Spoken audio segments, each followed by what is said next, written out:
uh, what is going on? How you doing?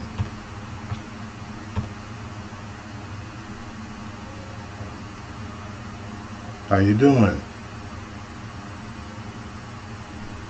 Oh, you got to be kidding me.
Bluetooth mode paired.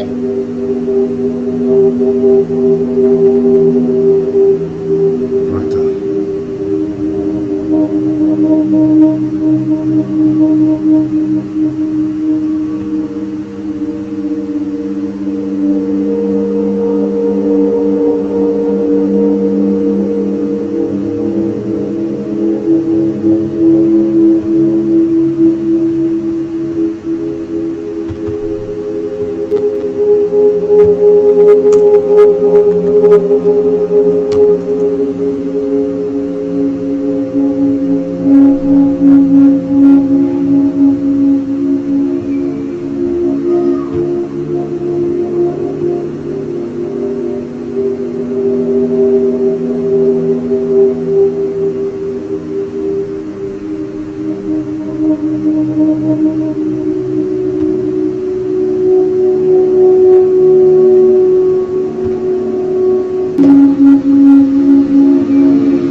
Salute, salutations, everyone. I hope everybody is doing well. Welcome to the Sunspot with Omega Sun's Light, aka True Omega Sun. Salutations, salute, salutations, salute, salutations, salute. Yes, we're going to get into what the word entertainment is. But first, I want to plug a few great works for some solid minds in the community, basically to uplift and also entertain the people out there with some great literary works. First one, I finished this book maybe about 2 months ago, and I still go back to it as a reference from time to time. This is Living in the Village by Ryan C. Mack. Living in the Village by Ryan C. Mack. It's a financial book discussing everything from starting a business to learning what a business is, of course, learning how to get your estate together, what corporations, if you're going to get into business, what are those about, how to save, a lot of financial wealth tips, a living will, things of that nature.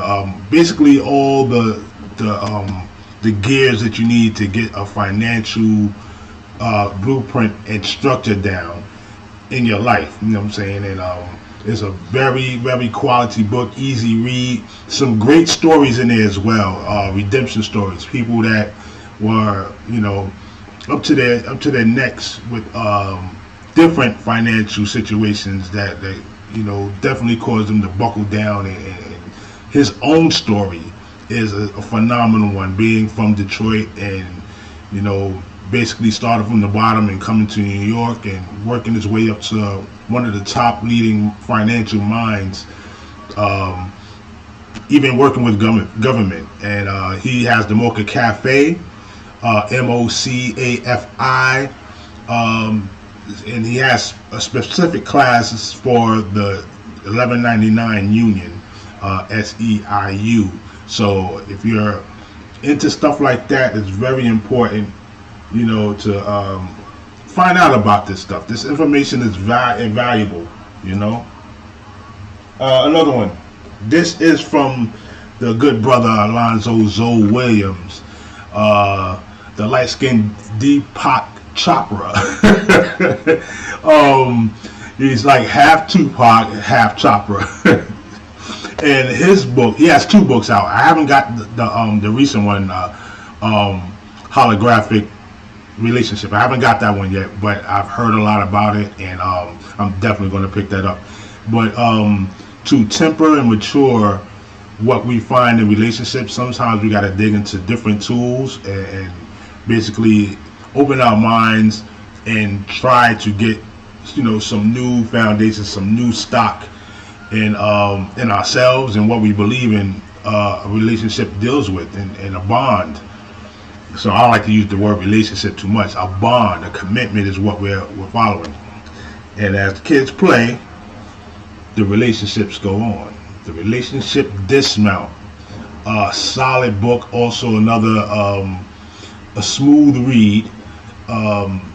There are some great inspirational texts in there, and he draws from a lot of great metaphysics. He draws from a lot of great actual ties, you know, his own personal story.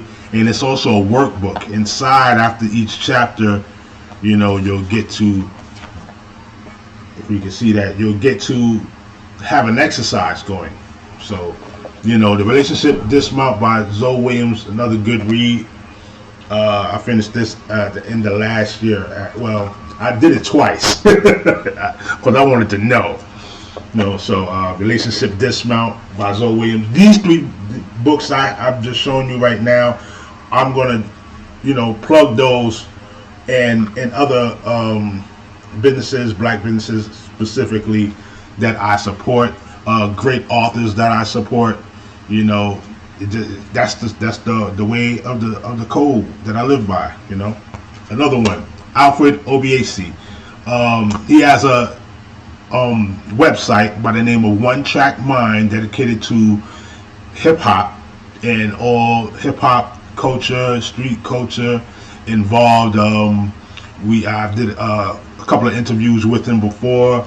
The brother is a solid brother. They call him the crazed African because he's from Africa in Nigeria. But he's been in the culture ever since he was very young, before middle school. And you talk about low, he got all the polo. He got all the polo. But this book right here is a solid book he authored.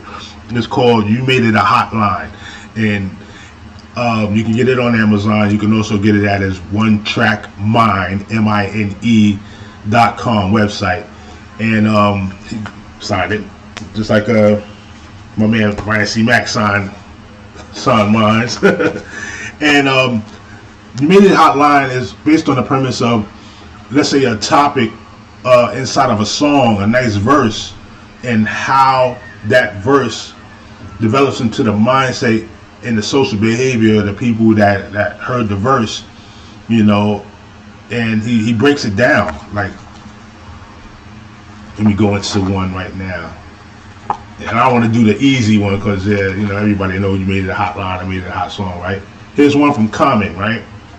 From Common Sense. Great graphics, by the way. "Now I see her in commercials. She's universal. She used to only swing it with the inner city circle." Do you know what song that's from? Put it in the comments. I'm not going to tell you. I'm going to say it again. "Now I see her in commercials. She's universal. She used to only swing it with the inner circle." It's from the album Resurrection. And he goes in to say how that line itself, basically shows the artistry of Common in the song once you get it. And if it's in the comments, it's going to be beautiful. It shows how he was able to elaborate and definitely pin down the quality of the song, the quality of that line itself, how hip hop isn't commercial and it is universal. And it becomes a trade language for a lot of people that want to buy things. And what it did to hip hop is change our focus on what entertainment is, and that's what we're here for right now, right? Entertainment. Now, there's the conventional definition of entertainment that we use, and then there's what they call the etymological definition. But each one basically scratches the surface when we talk about how words are power, words are frequencies.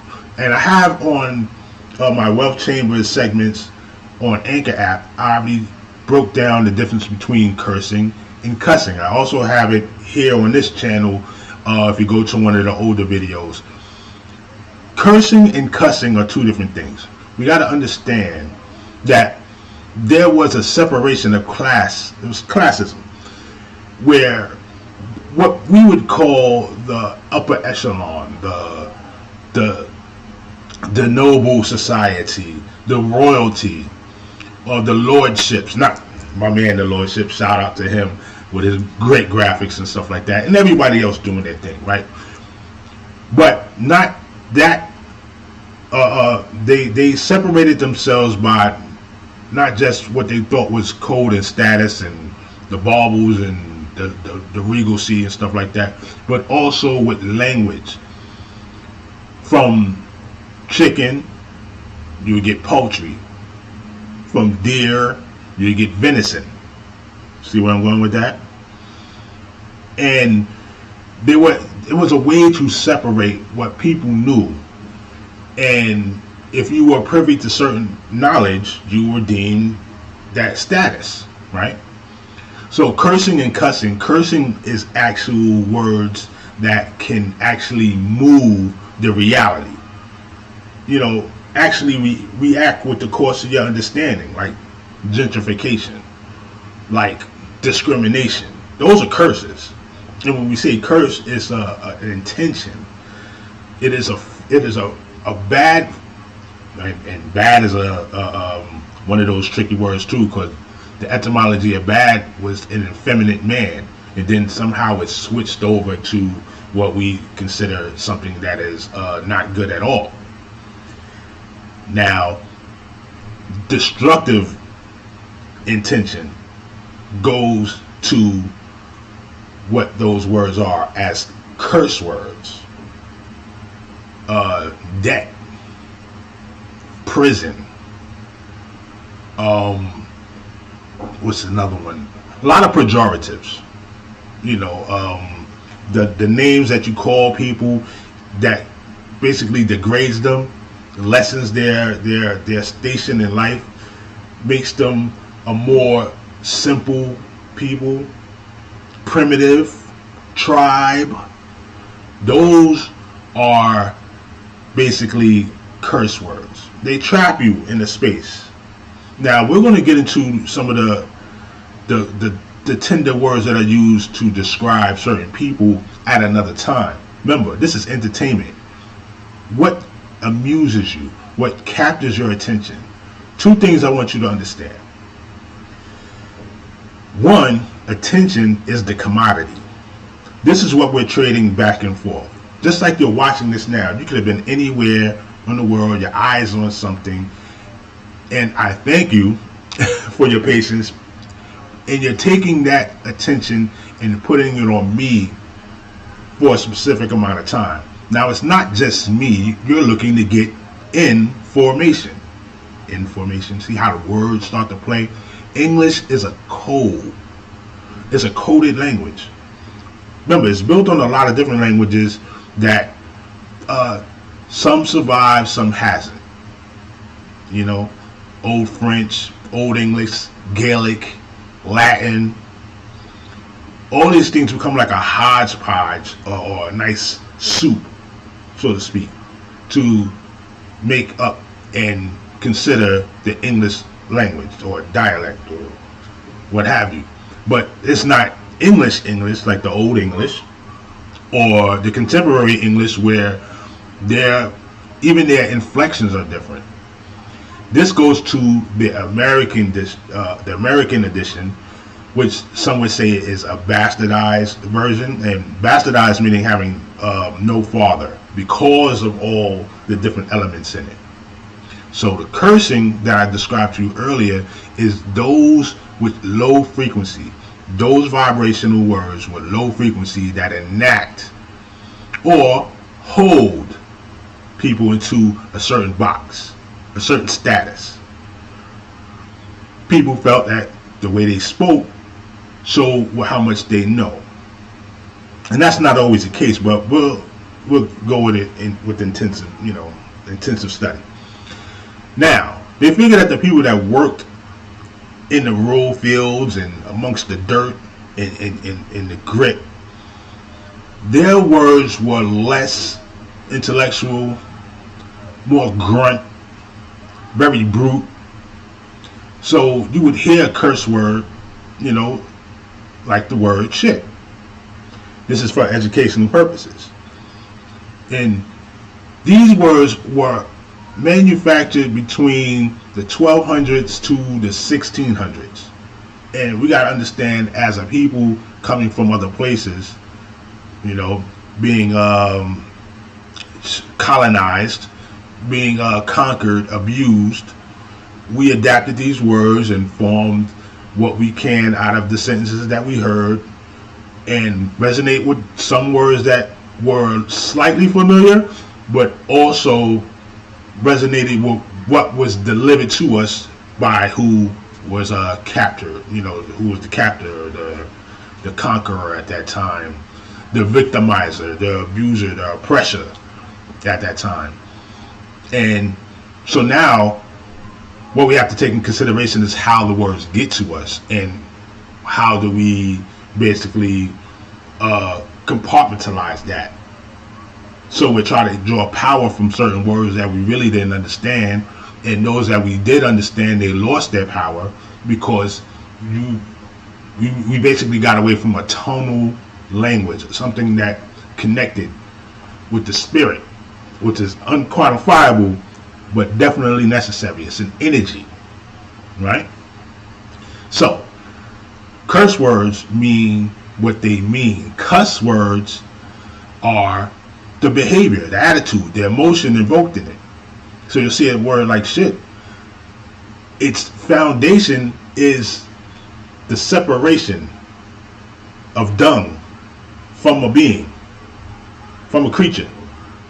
And they say it was a Scitan, Scitan in Latin.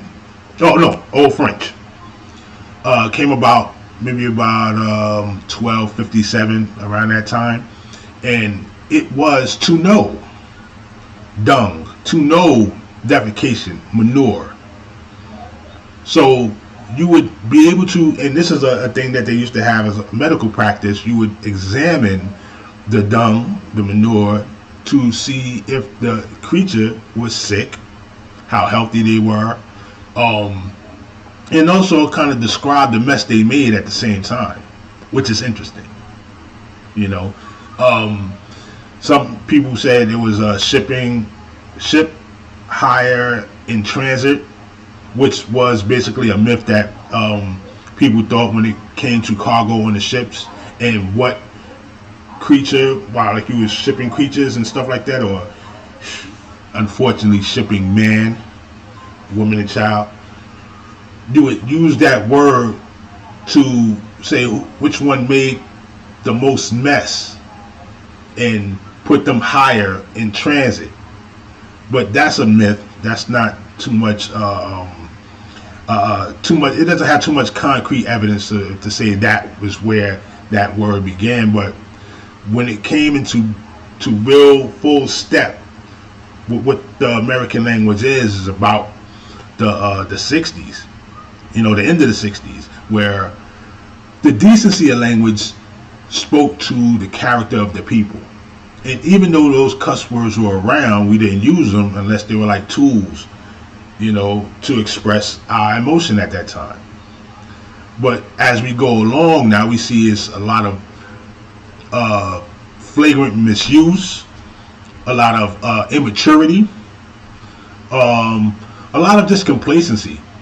Because there are people that, you know, really do, you know, have a hold on the English language and their intellect, but they'll use the cuss words, not the curse words, to basically flow with the conversation, you know. And it also does a disservice at a point, because now you don't have a space to stop, listen to what you're saying, feel the frequency, and proceed on. The power of language, the power of communication, getting others to understand where you're coming from. Entertainment. So it would be entertaining for me to say a cuss word in the flow of our conversation. So, you know, yeah, I feel that too, and we have a connection, a relation. Lauryn Hill said, I throw a motherfucker in so y'all ignorant niggas can hear me. Now, when she said that line, it was profound. You say, why is that? She used the word that people use to express surprise, to express who they may be in their own mind, who they want to show other people that they are, and motherfucker, fukan, the fug, which was a German, Latin word. It's more German, and it didn't mean fornication under the consent of king. No. It was actually first used by monks from the Catholic Church in a hymn. And when they brought this about, its meaning is to strike or to push forth. Hence, its connotation to sexual activity. You know, hence its connotation to when somebody says you've been struck, you've been fucked. And it was a means to nudge the person to, like I said, a lower station of language. But there's no higher and lower. That's all perception.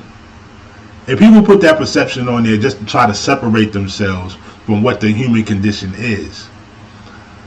Much of what language is about is a trading organization. If you know a specialized language, you can do trade into that speciality in that field of interest. If you don't have that language, you're on the outside looking in, and chances are you'll take things out of context. That's why words like work in regular terms or the common term is different from the word work in the science field.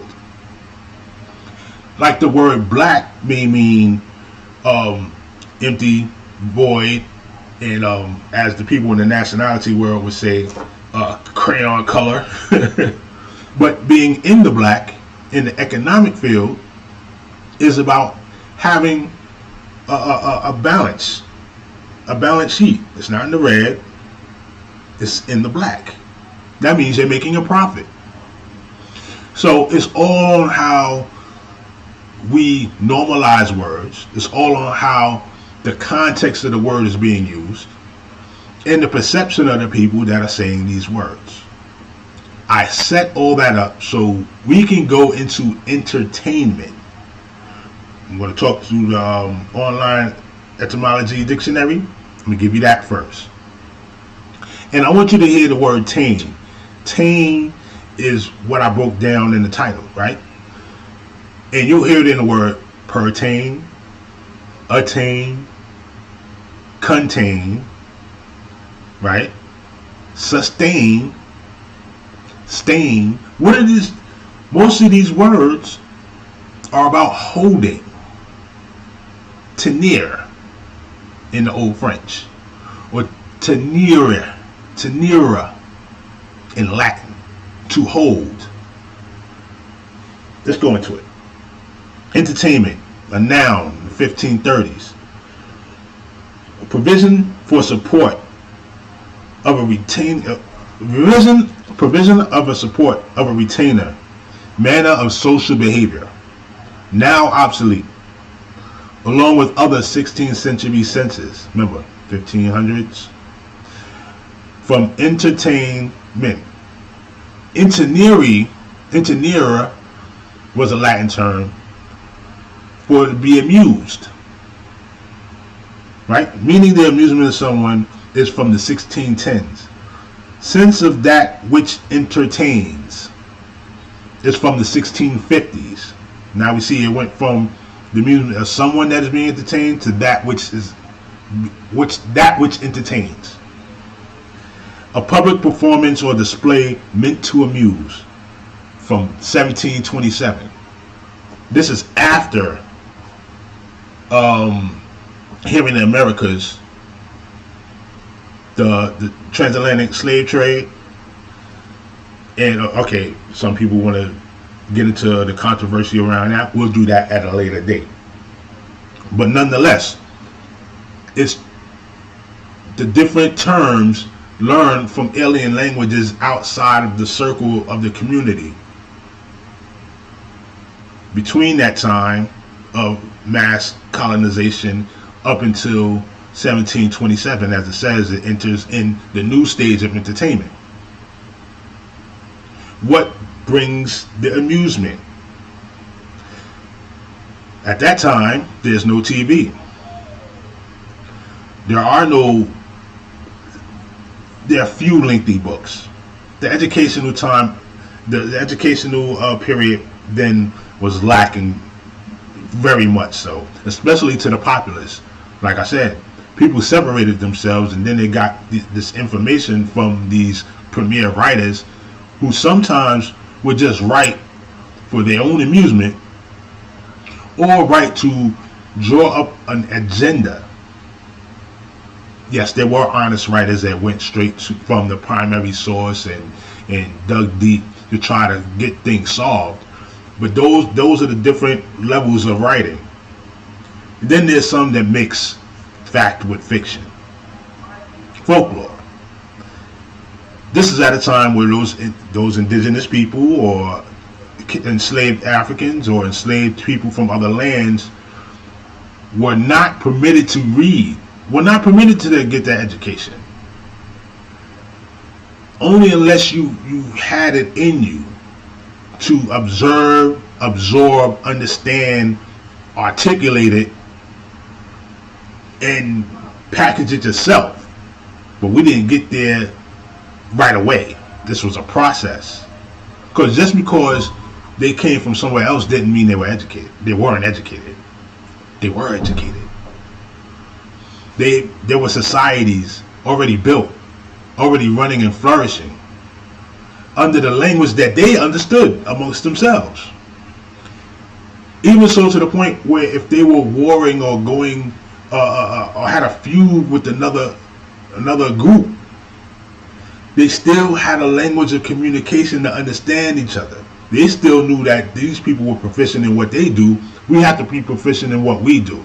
We use our language to bring it together if we can. And if not, we circle our wagons, develop our own coded language. And who knows about that, we will build with. It's a trading off. So imagine, think. The science of religion was to make sure that people that understood that concept were able to trade amongst themselves. And if you didn't know about the religion, chances are you'd be out the line of supplies. You'd be out the chain of trade. This is the science of language. And then there's a dialect within ourselves that we do because we normalize our communication with our social behavior. And being able to speak to each other is one of the things that keep us together, that keeps life flourishing, keeps life going. So you must be careful with what amuses you. That's the point of this definition of entertainment, right? Should I get to one more? No, I'm not going to get to one more. I actually have another big book. I go to this a lot too. The Chambers Dictionary of Etymology, along with the Black's Law Dictionary and things of that nature.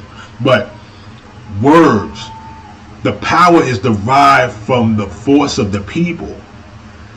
You can be a pencil, but the consciousness behind what the pencil is developed in the being that presents that information. You understand what I'm saying? And if you do not have the resources or the might or the savvy to protect that title, that status, that name, nomenclature, name is something that you give title to so you can easily identify it, right? But it's also a force. If you're able to name things a certain a way, a force is emanated from it. You can actually draw a lot from naming things properly or putting things in its right place, putting the name in effect. You understand? Because we say words are powerful. The words that we speak, coded, but also the pronunciation, the inflection of it, the cadence, the conviction behind it, the emotion, the drive, the passion, the wittiness, the intelligence, logic, the connections that are supposedly made and not made, entertainment, enter. What do you think of the word enter? Entering something, going in, Tain, going in and holding from that compound to near, to neary, to nearer, Latin. So going in to hold the attention that is the commodity, the connected relationship between the two beings, between the creatures, between computers, holding the information, holding information, data. I come on some streams at times and I say, what's up, earthly matter? You ready for some Omega Sun data? What is that? It's whatever the consciousness draws from me to be able to articulate what it is thinking and put it to you in the present, real time. Or when you go replay the wordplay, right? The frequency of entertainment is key. What amuses, what captures and holds the mind, which is mental. What's going to hold the mind, the thought, the attention? What's going to hold the attention?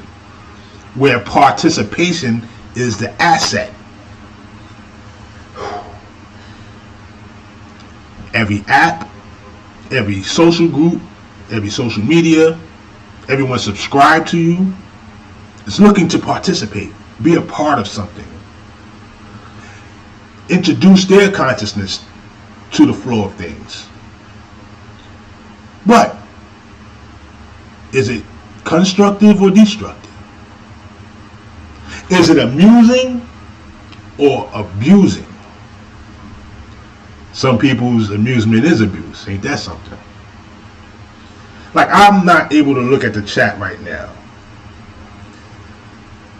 but I'm sure there are some delighted minds.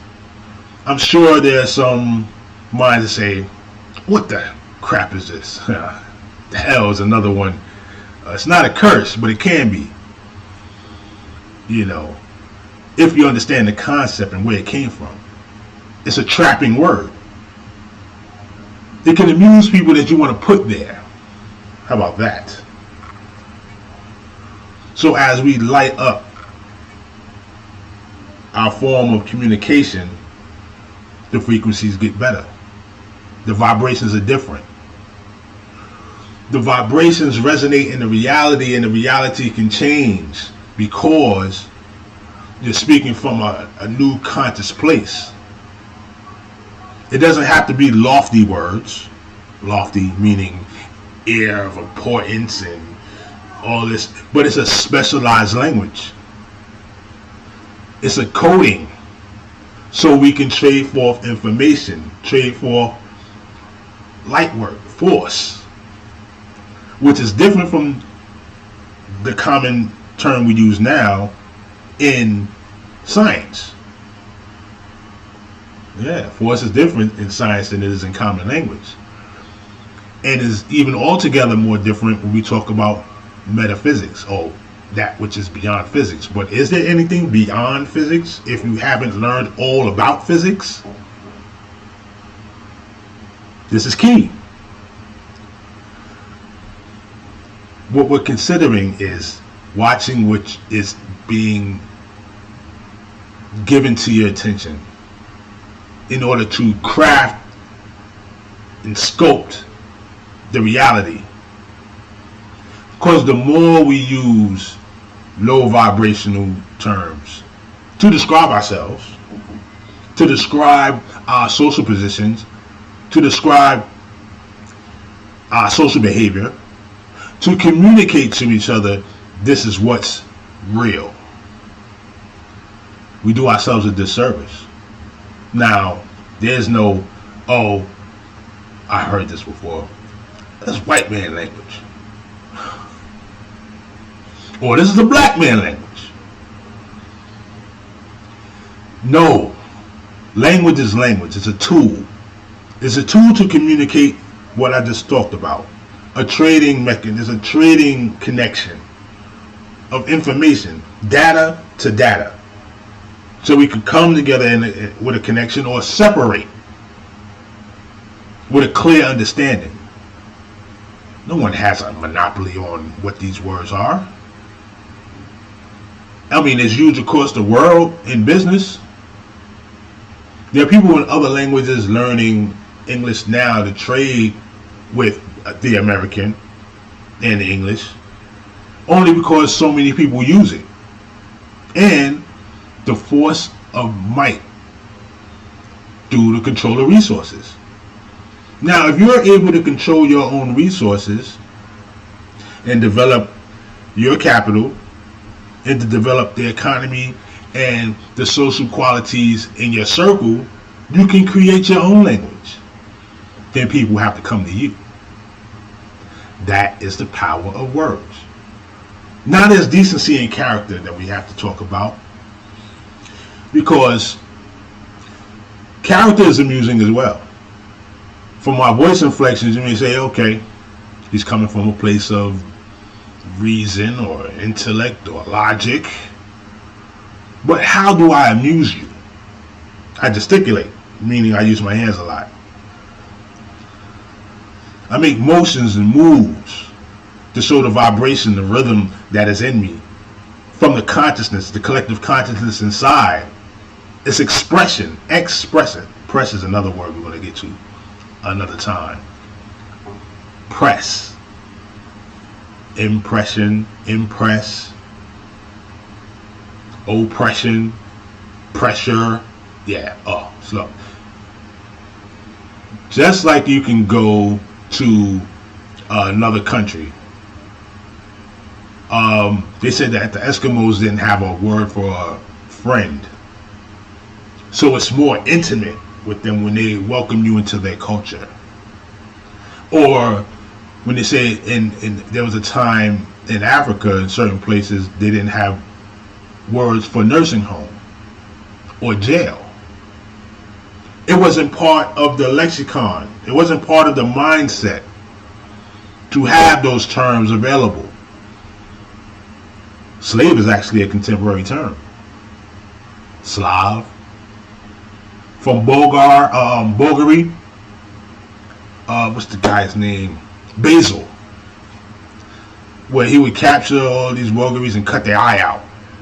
And then they had to work for him. 15,000 Bulgarians. Yeah.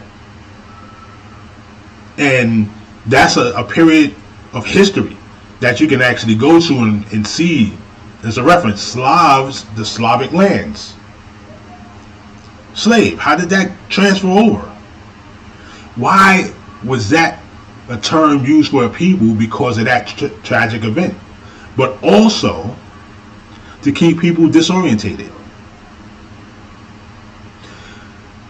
And then the word speak to develop people and put them in a package is that, oh, these are slaves. No, they were enslaved by destructive force. Enslaved by greedy, corrupt people, system. Because you can't just say system, there's no people around. Who did it? A bunch of monkeys? Huh? Accountability. This is what we're speaking of. Words, power.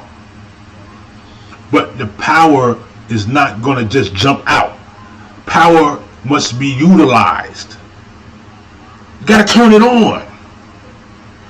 You got to build it into something. It has to be contained. My amusement is learning this stuff. My amusement is being able to speak it to other people and they have a clear understanding.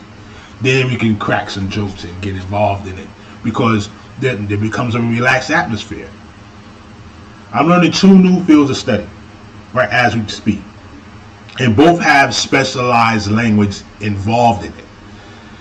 Now, if you didn't understand what the language was, you would think I'm speaking an alien language. When those that are in the field normalize it, feel the rhythm, understand quips, understand the wit of it, how some things relate and how some things don't, we can properly put sentences together and have a ball. Because we're trading this information, trading the data, exchanging data. The exchange, the unknown changes between 2 parties. One party and a group of other parties, group of other entities. One creature to creature, group of creatures to another group of creatures. It's the ebb and flow of life, communication. Atom to atom. Cell to cell. As the cells are basically living entities in your own body. These things are amusing. But you have to be amused by them. You know, you have to think about your level of entertainment and what it brings you in life. Is your entertainment bringing you stress? Is your entertainment bringing you drama you didn't need at all? Because now you concentrate on the drama, then you come in with all these witty skits and things of that nature. And it may seem fun for a while, but what has it really done? In this day and time, it may put money in your pocket.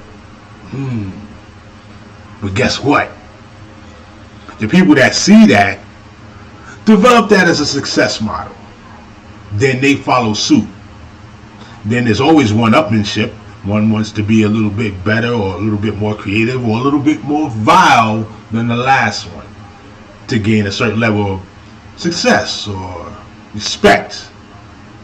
But the attention is the commodity.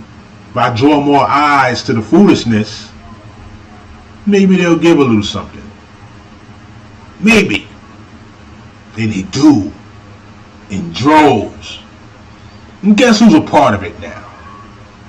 The one that got successful. Well, I can't, can't. That's another curse word. Almost got me. I'm not going to put you in a box and say that's your fault altogether. These social behaviors were around long before us. But what does it do for us? Not just as a people, but as you, the consciousness, that force within you that can create anything at any time. If you knew the power of your words, the power of your frequency, the energy, the drive, and the specialized language to get in touch with it. We are far from certain levels of power and manifestation only because we use the wrong terms to enlighten and invigorate those living energies to start to move. But once we get there, especially as a collective, anything is possible. I definitely got to say that.